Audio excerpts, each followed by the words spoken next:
शरीर आत्मा का प्रत्यक्ष भिन्न होते दिखाई देता है। एक राजा थे,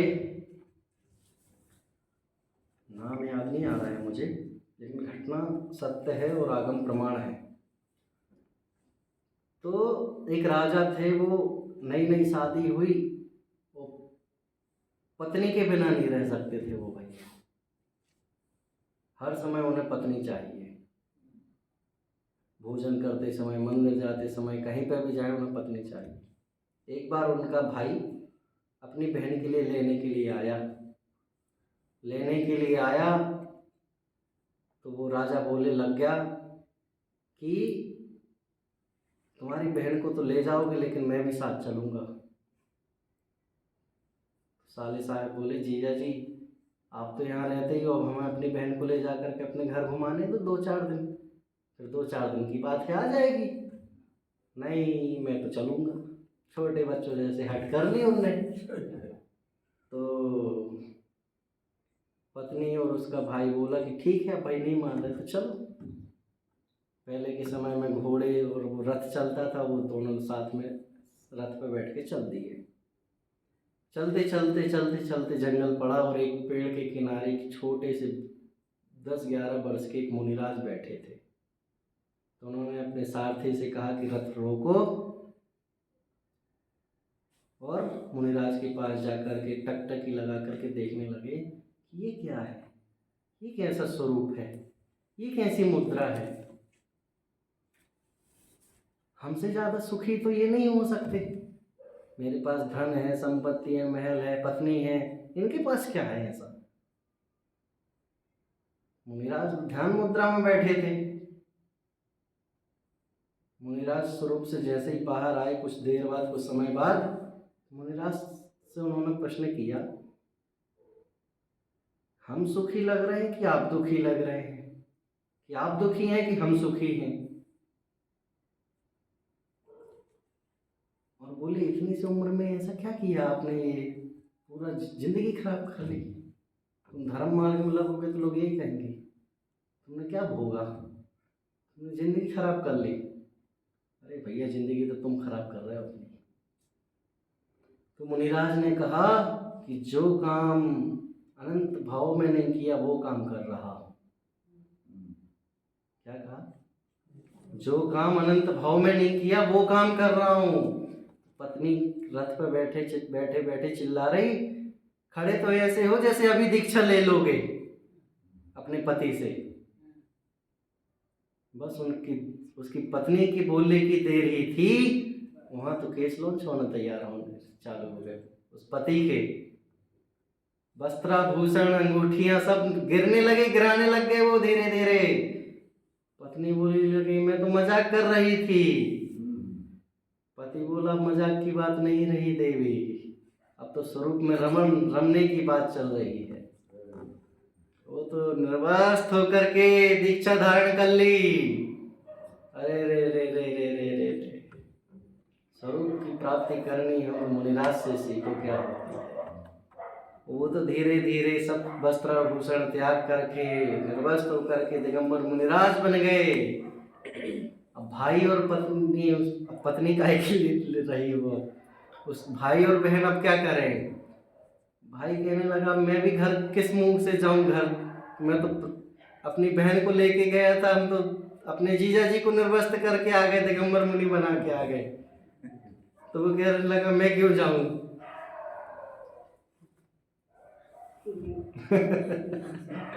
वो भी दिगंबर दीक्षा धारण कर ली।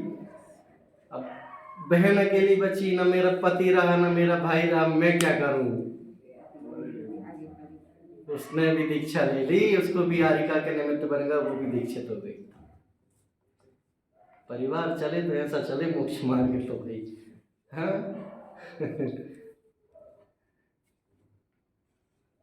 यहाँ तो संसार ऐसा है कि एक पत्नी चली गई तो दूसरे बताने वाले अरे उनकी फलाने की लड़की ऐसी है ऐसी है ऐसी, सब मिला जुला के सब कर बातें थे। मोक्ष मार्ग में बढ़ाने के लिए कोई आगे नहीं बैठा है। एक शरीर को छोड़कर आत्मा अन्य शरीर धारण करता है और वहाँ व्यंतराधिक अपने पूर्व भाव का संबंध प्रकट करते देखे जाते हैं, परंतु इसको शरीर से भिन्न बुद्धि नहीं हो सकती।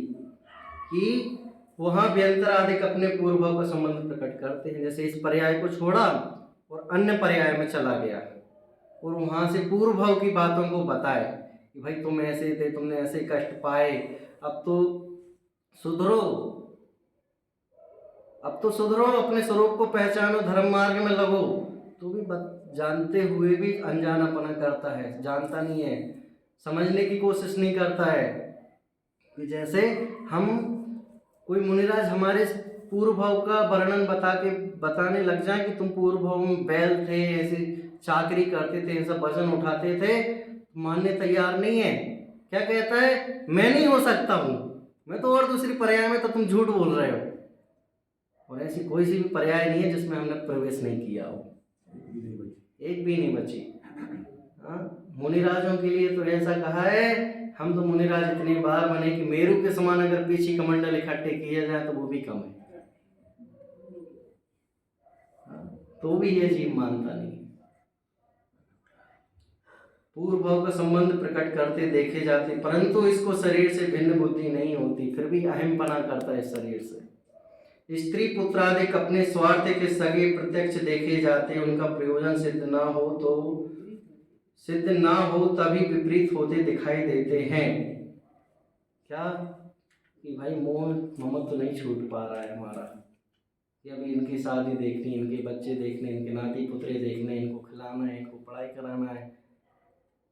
जब तुम छोटे थे तो तुम्हारे पिताजी ने भी यही बात कही, जब हम बड़े हो गए तो हम अपने बच्चों के लिए यही बात कर रहे हैं, जब हम मर जाएंगे तो हमारे बच्चे यही बात करेंगे, हमें अपने बच्चे खिलाने, हमें शादी करनी, जॉब करनी, ये सर्कल चलता ही रहता है, ये कभी खत्म नहीं होता है। हम अपने ऊपर भी लागू ही करके देखें ना, ये हमारी बात चल रही, किसी और की नहीं चल रही भाई। जब आत्मा की बात सुनाई जाती है, जैसे कोई थका हुआ हो और धर्म शिक्षा ग्रहण करने आया हो और उससे आई कांटेक्ट मिला करके आई कांटेक्ट करते हैं, जब धर्म उपदेश मतलब बात करते हैं रूबरू, तो संबोधन सुनने आने वाला जीव जब धर्म तत्व चर्चा करता है तो संबोधन सुनाने वाले से ज़्यादा खुद धर्म तत्व चर्चा ज़्यादा सुनाता है। देख लेना क्यों, उस समय वो आत्मा से आत्मा की बातें कर रहा है। जैसे ही थोड़ा सा भी इधर उधर उपयोग हुआ, फिर रोना चालू कर दिया, मेरी पत्नी चली गई, मेरे बच्चे चले गए, मेरे ये लुट गया, वो पिट गया, और फिर आत्मा की बातें चालू कर दो, फिर भूल जाता है एक समय में। कल बोला था ना कि हम प्रवचन सुन रहे हैं तो तुम्हें ध्यान है क्या मेरा कान है कि नहीं है? हाँ, बैंक में बैलेंस कितना है ये ध्यान है क्या? जब उपयोग जाता है बैंक की तरफ तब समझ में आता है कि आज इतने पैसे निकाले थे और आज इतने डाले थे।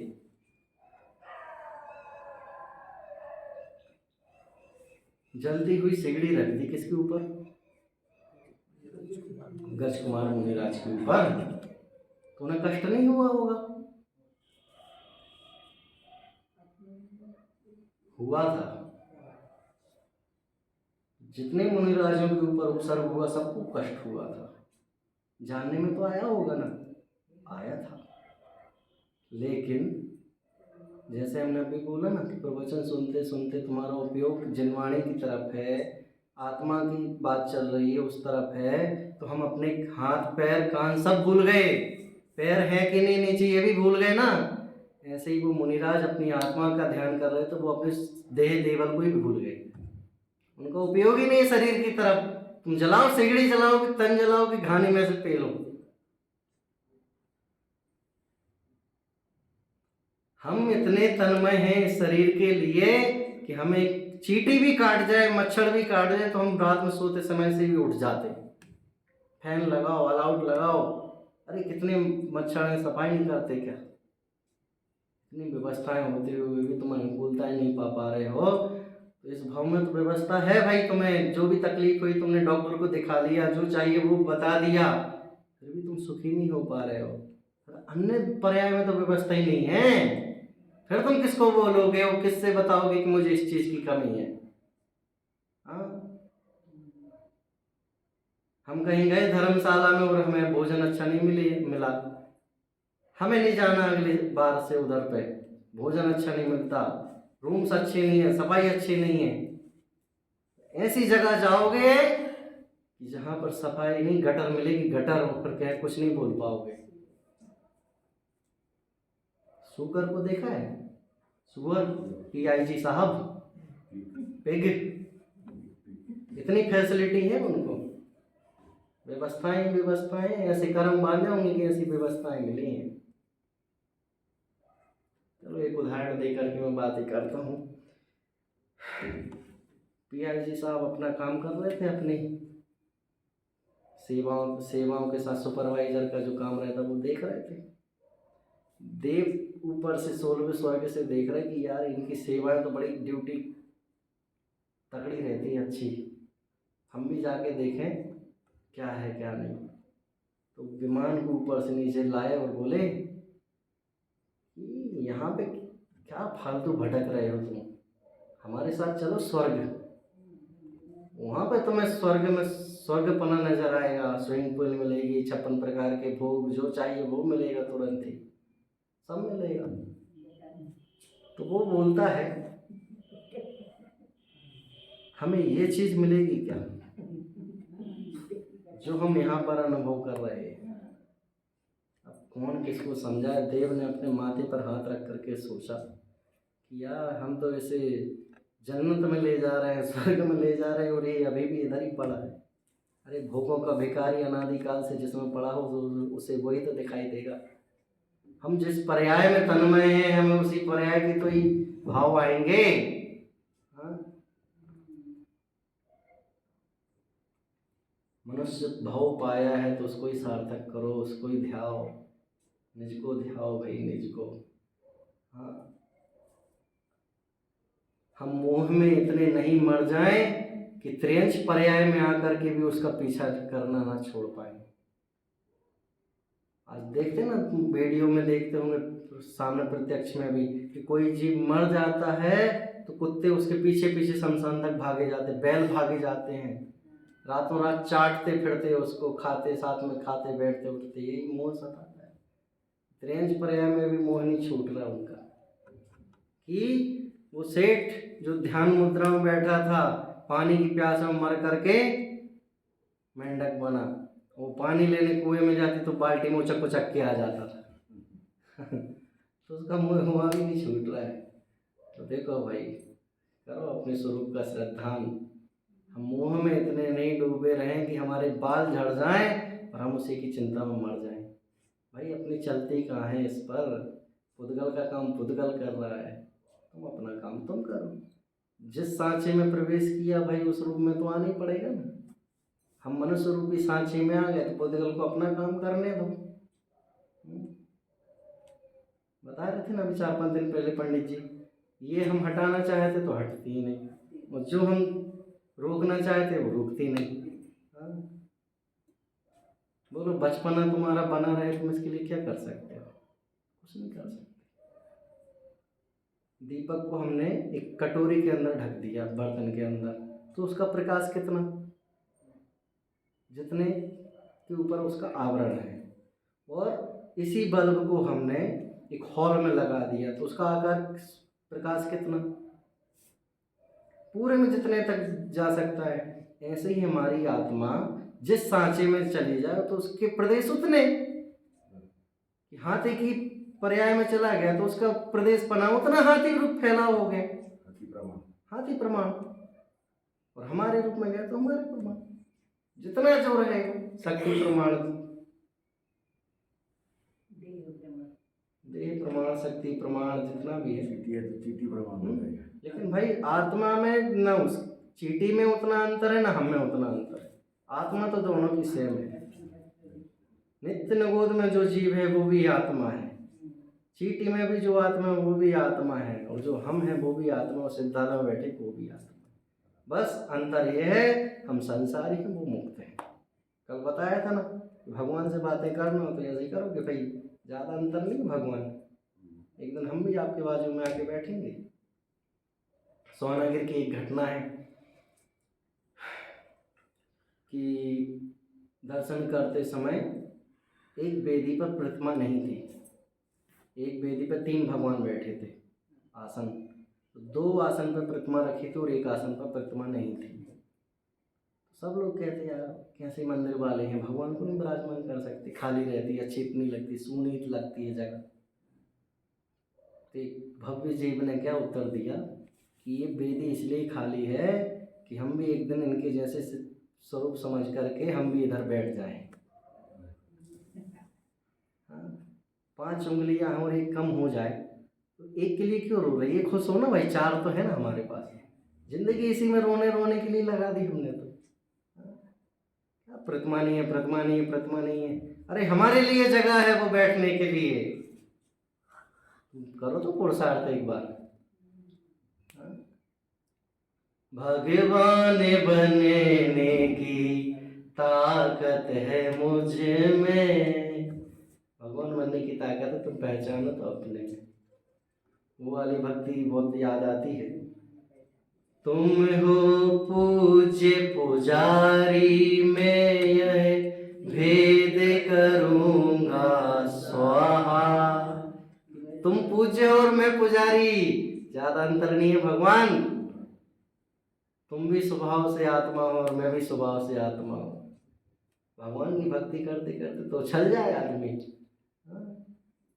हमें नहीं करनी आपकी पूजा, ज्यादा दिन नहीं करनी है, एक दिन हमारी भी पूजा होगी, लेकिन हमें पूजा करवानी नहीं है, ना स्वयं पूजो ना हम तो स्वयं पूजनीय है, स्वभाव से है। भावी सिद्धों को अर्घ्य चढ़ाते ना, भावी सिद्ध में कौन है, हम भी तो सिद्ध ही है। भावी सिद्ध सिद्धालय में बैठेंगे एक दिन अपन।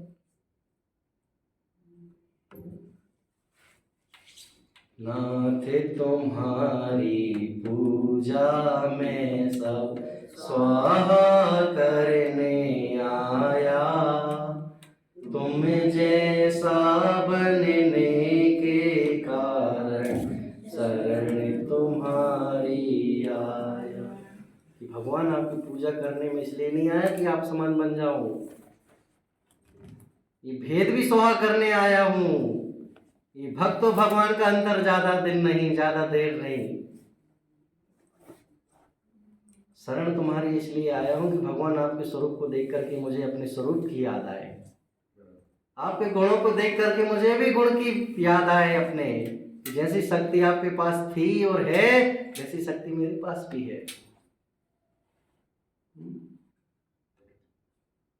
तैरना और तैर गए में अंतर है, तृप्त होना और तृप्ति होने में अंतर है। भोजन किया सुबह का, क्या बोलते आज तो तृप्त हो गए, वो जो संसार से छूट गया वो क्या कहता है, भाई अब तो हमें तृप्ति मिल गई है। तृप्ति मिल गई मतलब अब बार बार तृप्त नहीं होना है उसको, मुक्ति। तो हम भाई तृप्त नहीं होए, तृप्तिमय होए, कि बार बार हमें प्यास भूख नहीं लगे। ऐसा भोजन करो कि अनंत सागर तक, अनंत भाव के लिए अब हमें भोजन करना ही ना पड़े। तो वो एक ही उपाय है बस, कि अपने स्वरूप को पहचानो, वो कर्मों का नाश करो। कर्मों का नाश नहीं करना पड़ेगा, वो छूट जाएंगे ऑटोमेटिक, और भाव का अभाव करके सिद्धों की श्रेणी में अपन साथ में बैठे और सिद्ध बने और सबको सिद्ध बनने की प्रेरणा देवे। इसी मंगल भावना से